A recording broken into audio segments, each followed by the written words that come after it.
Chief of army staff field marshal Syed Asim Munir نے پشاور کا دورہ کیا۔ دورے کے دوران انہوں نے پشاور میں قبائلی عمائدین کے جرگے کے ساتھ ایک انٹریکشن کیا۔ بعد ازاں انہیں ہیڈ کوارٹرز 11 کور میں موجودہ سیکورٹی ماحول، آپریشن تیاریوں اور پاک افغان سرحد پر امن و استحکام برقرار رکھنے کے لیے انسداد دہشت گردی کی جاری کوششوں کے بارے میں ایک جامع بریفنگ دی گئی۔ جرگے سے خطاب کرتے ہوئے فیلڈ مارشل سید عاصم منیر نے پاکستان اور افغان طالبان کے درمیان کشیدگی کے دوران قبائلی عوام کی جانب سے سیکورٹی فورسز کے لیے سپورٹ اور غیر مشروط حمایت کو سراہا۔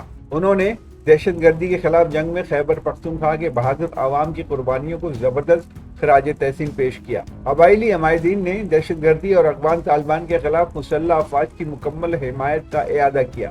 چیف آف آرمی اسٹاف نے اس بات پر زور دیا کہ پاکستان افغانستان سمیت تمام ہمسایہ ممالک کے ساتھ امن کا خواہاں ہے، لیکن افغان سرزمین سے پاکستان کے خلاف سرحد پار دہشت گردی جاری ہے، جو پاکستان ہر قیمت پر بند کرا کر رہے گا۔ انہوں نے اس بات پر روشنی ڈالی کہ افغانستان کی جانب سے سرحد پار دہشت گردی کے تسلسل کے باوجود پاکستان نے گزشتہ چند سالوں میں صبر و تحمل کا مظاہرہ کیا ہے اور افغانستان کے لیے سفارتی اور اقتصادی تعاون کو بڑھایا ہے، جس کا مقصد پاک افغان دو طرفہ تعلقات کو بہتر بنانا ہے۔ تاہم بھارتی اسپانسرڈ شدہ دہشت گرد پراکسیوں، فتنہ الخوارج اور فتنہ الہندوستان کے خلاف فیصلہ کن کارروائی کرنے کے بجائے افغان طالبان رجیم نے ان گروہوں کو ہر ممکن مدد فراہم کی ہے۔ فیلڈ مارشل نے قبائلی عمائدین کو یقین دلایا کہ پاکستان خصوصاً خیبر پختونخوا کو دہشت گردوں اور ان کے سرپرستوں سے پاک کر کے دم لے گا۔